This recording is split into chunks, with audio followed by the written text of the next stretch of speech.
早晨，距離幼稚園畢業仲有妹妹早晨。11同10日。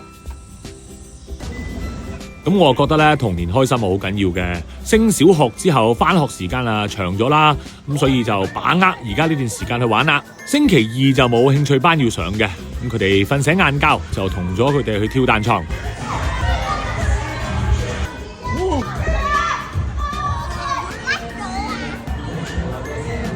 哇！耶！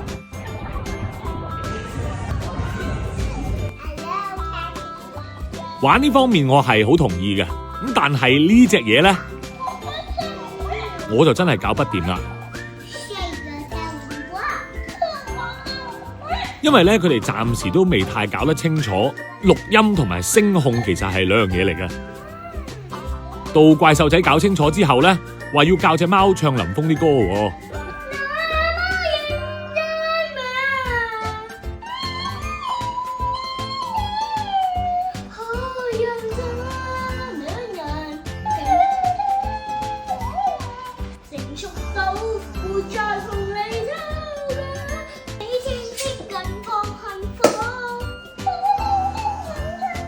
唉，總之發光發聲嘅玩具真係父無天敵啊！聽日見 ，peace。